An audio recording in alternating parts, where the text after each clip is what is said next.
Haleluya. Jina la Bwana libarikiwe. Tunafika muda mzuri mara tena wa kula chakula cha uzima. Tunafika muda mzuri mara tena wa kukula chakula cha uzima au wa kusikia maneno ya Mungu. Aseme shetani akamfuata Yesu Kristo, akamwambia aseme, kama wewe ni mwana wa Mungu, kamata haya mawe yageuze yawe mikate ukule. Ni hapo wakati Yesu alikuwa katika mafungo, Yesu akasema, akamjibia shetani, mtu aishi kwa chakula au mtu aishi kwa mkate, bali mtu aishi kwa maneno ya Mungu. Maana maneno ya Mungu ndio yanakuwa na uzima. Maneno ya Mungu ndio yanakuwa na nguvu. Maneno ya Mungu ndio yanakuwa yanaponya. Maneno ya Mungu ndio yanakuwa yanafungua. Jina la Bwana libarikiwe sana. Amen. Haleluya, kanisa la Mungu. Amen. Basi tutakaribisha ndugu Muke ataongea neno la Mungu na baadaye tutakaribisha mwalimu wetu wa siku za Bwana. Karibu kwa maombi.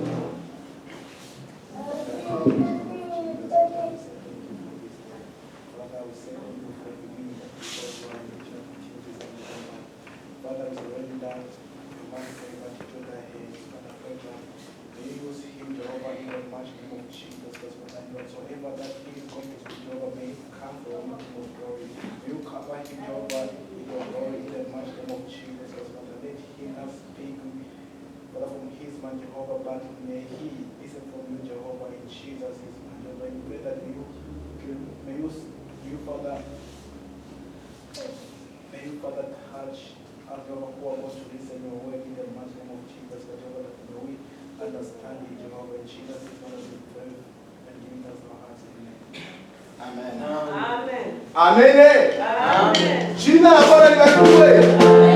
Jina la Bwana lisifiwe. Nitakuomba unisaidie kwa makofi na vigelegele kwa sababu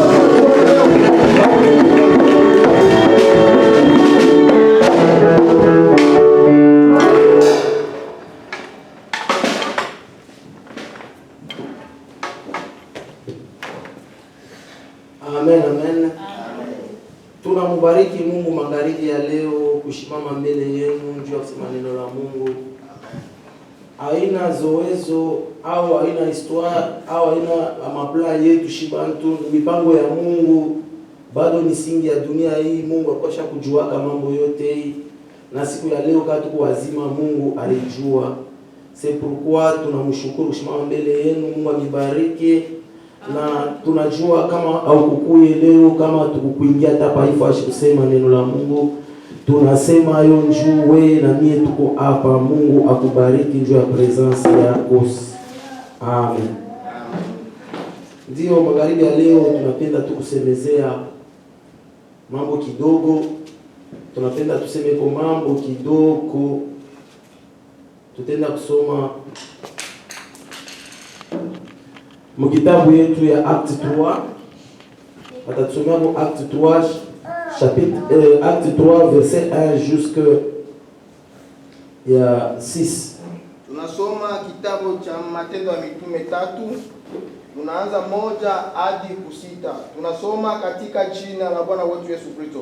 Amen. Basi Petro na Yohana walikuwa wakikwea pamoja kwenda hekaluni saa ya kusali saa 9.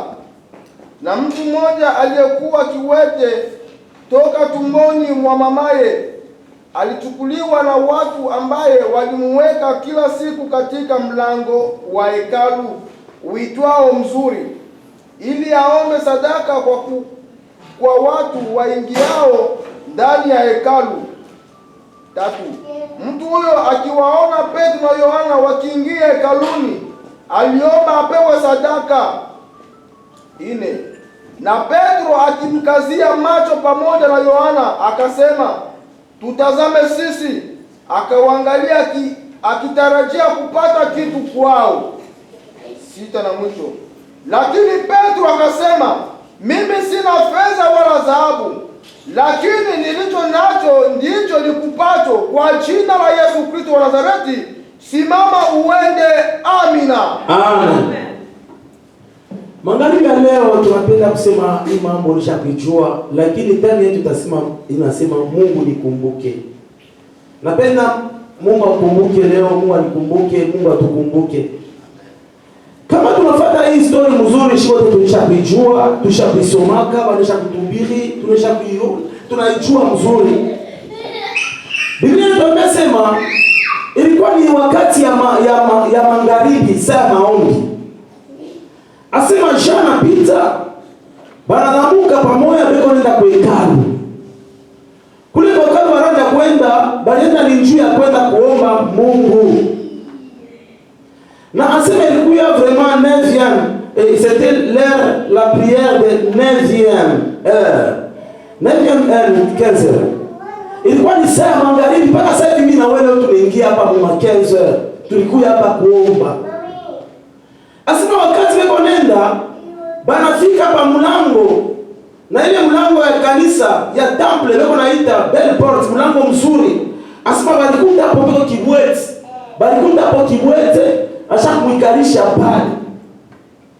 Wakati weko nakuya, unajua kama mtu mwenenda kwa kanisa, anikaraka nisha kujua na simapa mimi nenda kwa kanisa, mimi nenda nikomba Mungu. Mimi nenda kutafuta uso wa Mungu. Njoo vile tunatokea kwa nyumba tunakuya, tunaikalana na kitu kimoja tunaweka mwatini yetu. Simapa tunaenda ni kumomba ni Mungu, tunaenda kusungumuza na Mungu. Tunajua na kujua simapa pale tunaenda kumomba Mungu, tutatoka na kitu kimoja hivi kule kwa Mungu. Huyu kiwete alikuwa ni mtu yuko na mbele kila siku wanaenda kumweka pale. Kama tunaangalia mzuri tukiwazie po sana tukimagine sana, maisha yake ilikuwa ya kunyangulaka tu na kwenda kumudepose pa mlango ya kanisa. Jua ni wanaenda mweka pa mlango ya kanisa, jua sema hapa peko ni ngaba tu mingi, atanja kulomba. Kulomba makuta, kulomba hiki watu wanamsaidia. Jua kingine walikuwa wanaenda kumudepose pa mlango ya kanisa. Asema sasa angalia ile siku ilikuwa ni siku nyingine. Jean na Pierre wanaenda kwa kanisa kuomba Mungu. Benye kujaziwa Roho Mtakatifu, beko mpresence ya Mungu, beko na shindikizo na mafuta ya mbingu. Asema ule kiwete banisha kumdepose pa ile fwashi. Wakati wacha kumdepose, asema na baona bajana pita beko nakuya, asema hapa nitalomba kwa quelque chose, batanipatia kwa makuta au watanipatia kwa kitu kimwa leo. Shika mambo vile zinakubadirika. Kama unangarule mtu kiwaze mzuri, ana vile mbile wanasema lakini mimi nawaza mzuri. Ilikuwa ni maisha hiyo yanamweka pale. Kama magharibi anakuya, batamunyang'anya vyote, njoo ndio atamunyang'anya. Njoo atasema tutakupapa. Ifo tukupape tukakupeleke. Ulipata ngapi? Ifo bamunyang'anya. Meangalia siku ilikuwa ni siku special. Asema Peter na Jean wanafika pale, ule mtu anawalomba. Asema wakati anaenda walomba, Jean na Peter anasema mkazia macho. Anabasa tuangalie. Asema na fixe macho kwao. Banamwambia asema tuna na ora tena tiama. Mele tuko nayo leo, lamuka mchina na Yesu na utembee. Amen. Shikeni kwambie kuko mchina moja ni jina ya Yesu Kristo. Ni jina ya nguvu sana, ni jina ya mjiza, ni jina inafanyika makubwa ya ajabu. Asema shimama mchina na Yesu na utembee. Hatuna Lazaro, hatuna na God, hatuna tuko tuna jina la Yesu Kristo. Shikeni kwambie. Asema ile mtu wakati anashimama, asema katembea. Ukiendelea kusoma mzuri, utasikia Biblia inasema alifuata na yeye Yesu kumkongo. Mesikia mambo vile iko. Napenda kuambia kwa magharibi ya leo. Napenda kuambia kitu kimoja. Watu wanaanza kuona sema maisha yako haitembee. Watu wanaweza kuona sasa uko positionné fashimo. Watu wanaweza kuona sema njoo vile anakalaka. Watu wanaweza njoo vile anakalaka. Lakini shikani kuambia kuko mtu mmoja leo magharibi ni unapresenter ni Yesu Kristo. Kama vitu vilikuwa kutembea. Kama vitu vilikuwa stationné fashimo. Kuko jina moja leo magharibi ya leo ni Yesu Kristo. Ukiaminie kwa jina la Yesu atatembesha maisha yako yote. Hii maisha tu unaisha leo. Hii maisha tu unapita leo ni ya Yesu Kristo yeye mwenyewe. Yeye njoo na maisha mikono yake. Biblia inatuambia mzuri. Mkono wa kuume. Muna maisha mrefu. Mkono wa kushoto ya Mungu. Muna baraka ya ajabu. C'est-à-dire que yeye yuko na maisha yetu. Angalia siku.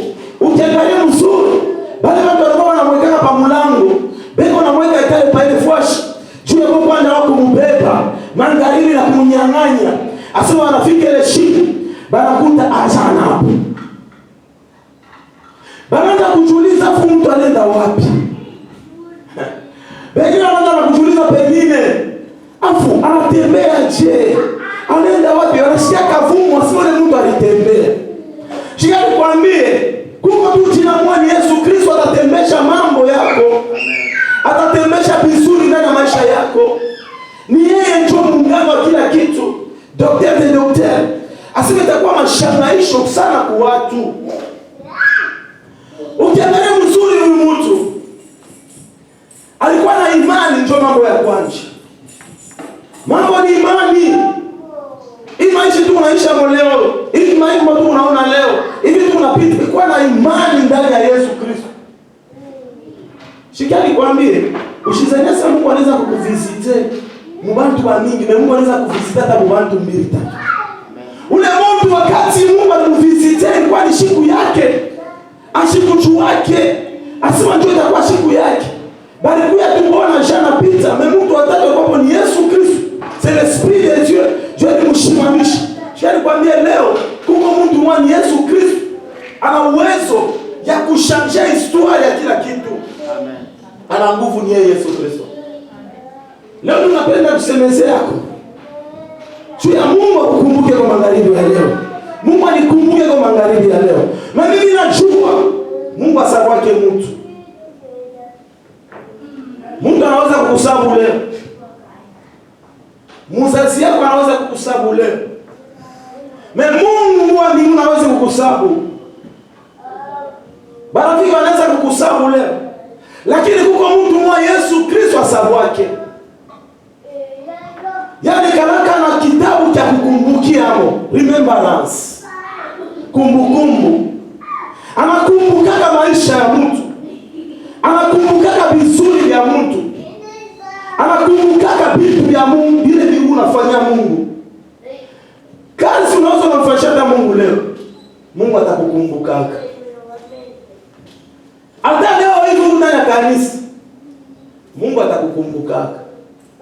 Atakukumbuka hata leo, hata kesho, hata kesho kutwa. Yule Mungu anakumbukaka. Na ule kiweze kukiangalia ile shida Mungu alimukumbuka. Mimi nakwambia mambo makubwa sana. Mungu akukumbuke siku ya leo. Amen. Mungu alikumbuke na mimi siku ya leo. Kuna watu wengi, hata nikwambie, watu wengi kwa dunia hii. Ni mshikata mwongozaji baba yetu anaanza kutuambia. Ama simole kabambi mutimu nani? Mu 2019 wakati alikuwa alitekeshi, haina bongo, ni vya kweli. Alitekesha dunia mzima. Kuma internet walitonesha vya kuria. Walitonesha kumfanye hivi, mumelangeri na hivi. Yote ilikuwa ni akili ya watu. Lakini kulikuwa tu ni mtu mmoja, ni Mungu yeye mwenyewe. Secret kwa ni Mungu yeye mwenyewe. Njoo na uwezo ya nguvu. Njoo una changer circonstance na leo. Leo shima watu tunasema nguvu yake inaishi. Ni vya kweli nguvu inaishi. Tunakumbuka Yesu Kristo mwenyewe mwana wa Mungu. Wakati anakufa anafufuka. Anatoka kule kwa makaburi, kule kulufu, anatoka. Alimuuliza karufu, nguvu yako iko wapi? Magonjwa, nguvu yako iko wapi? Jua alishinda vile vitu. Kama unaangalia leo watu mingi habana na imani pa ile kitu. Habana na imani pa jina la Yesu. Habana na imani ndani ya Yesu Kristo. Parce Yesu ndio nguvu ya nguvu yote. Amen. Yesu ndio nguvu ya nguvu yote. Mtu mmoja tunajua sumburia naye. Ego ananiambia na mimi namwambia. Ego mu Etats-Unis. Ananiambia tunasumburia, ananiambia hii mambo hii tunasimamishikia. Hii mambo tunapita hapa kwa dunia. Huko tu mtu mwani Yesu Kristo. Amen. Hapana unayua na manani mashindano. Njoo kuna nguvu sana, njoo kuna protection ya 90% salibia kweli. Muivile mudunia njoo vile. Na ule kwa na nguvu ya nguvu yote. Ni Yesu Kristo. Amen. Nilikuwa namwambia wazibishi ndani ya tana mbele ya Mungu. Tuko tunaangalia leo. Ule kwa na saidia watu mpaka Mungu yeye mwenyewe. Ule kwa na tunza watu ni Mungu yeye mwenyewe. Mtu anaweza kujikuta muhimu malali huko chini. Lakini atashimama Batamwambia kwamba sasa ndio tukekale roho yako ikala tu pale utaponaka pale njoo pale na wewe pale unaponelele. Mimi nakwambia sasa huyu ni mtu mwani Yesu Kristo. Amen. Njoo na nguvu ya kutunza. Eko na nguvu ya kuleta nguvu. Unaona mwili ile kana kabia sana kama mbele unaivika, unarisha, unaenisha kama nje kama unapendeza. Lakini kama anaanza kukumbu. Haleluya. Haleluya. Aikalake bezote na mangolo unapendaka. Amen. Amen. Beba hata Mungu ambaye kilolo kamwima kakuja kilolo. Utakusa salama. Utashikia mwili haipende tena ileponde. C'est-à-dire que mwenye mwili ula na iua mzuri ni Yesu Kristo. Yeye eko na ile maelema yote ya kushange mwili. Mkianabike kitu hivyo na kishange. Haleluya. C'est pourquoi Yesu atukumbuke. Mshinde na siku ya moleo. Atakukumbuka. Mproblemu utakuwa nayo. Atakukumbuka. Munyumba yako, mumagumu, mateso, manini, mpaka tu Yesu Kristo. C'est pourquoi tumwite fashi yote tunapasha kupatikana. Hata tukumbuka. Mwanamke mmoja hivi. Mark 10. Basome Mark 10 46 à 52 tout. 46 à 52. Marko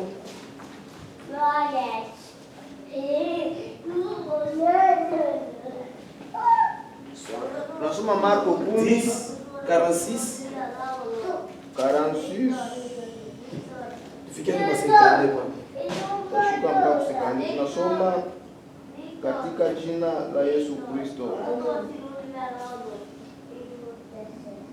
Wakafika Yeriko. Hata alipokuwa akishika njia kutoka Yeriko pamoja na wanafunzi wake na mkutano mkubwa, mwana wa Timayo, Bartimayo, yule muombaji kipofu, alikuwa ameketi kando ya njia. Naye aliposikia ya kwamba ni Yesu Mnazareti, alianza kupaza sauti yake na kusema, Mwana wa Daudi, Yesu unirehemu. 18. Na wengi wakamkemea ili anyamaze, lakini alizidi kupaza sauti, Mwana wa Daudi unirehemu. 19. Yesu akasimama akasema, mwiteni. Wakamuita yule kipofu, wakamwambia, jipe moyo, inuka, anakuita. 15. Akatupa vazi lake, akaruka, akamwendea Yesu. Yesu akamjibu akamwambia, wataka nikufanyie nini? Yule kipofu akamwambia, mwalimu wangu, nataka nipate kuona. Yesu akamwambia, enenda zako, imani yako imekuponya. Mara akapata kuona, akamfuata njiani. Amina. Amen. Tunasemezea Mungu akumbuke na kitu kinene ni imani. Huyu mtu wa Ratime, mwana wa Time. Asema maisha yake na yeye ilikuwa ni ya kumdepose tu kumpembeni. Kila mara kumbeba, kumdepose. Kumbeba, kumweka pale. Asema Baratima nekala kila siku ni kulomba tu. Mkulomba au mtaa ingine na kazarau anezi baraja kumsarau. Banezi pata na mapapie wanamwekea mikono. Yale mpaka mumfuase ni makuta tu. Huyu naye anakuwa anaweka hata anamwekea hata kama ni kikinto anamweka. Yeye naye anabeba. Juu ya nini ashone? Anaweza nenda kuangalia wale wanambeba na wao kumwacha wanaenda wewe unaona na mapapie. Mimi ndio mimi kwa nini kuona wanaweza. Kama tena kesho unakuwa na mapapie hatutakuweka tena. Hili ndio mimi nasema na mimi. Unajua mtu wakati anaishiwa nguvu inamwishaka bado anaweza kwenda kuona ile maisha yake sana maisha ya kuchezesha sasa kichezesha. Beko anachezesha tu ile maisha. Lakini ile siku Yesu Kristo anakuja kutoka Jeriko anatelemuka na kinkunji ya watu mingi na mamitume. Asina mamitume yake kwenda nao na kumpembelea kibantu mingi bako ndana kumfuata. Asema wakati alishikia makelele aliuliza, ndugu yangu, tamania ile fashi mimi nasema hapa kwa mambo ya Yesu. Tamania ile fashi pa ile mafashi palingana mkono ya Mungu. Anauliza ni nani yule? Anasema banamwambia sasa ni Yesu Kristo mwana wa Mungu ule kwa napita. Akaanza kulalamika. Ukisoma Biblia anaanza kulalamikaka. Yesu mwana ni rehema. Kia kwanza mbele reconnaître Mungu amhurumie. De façon que Mungu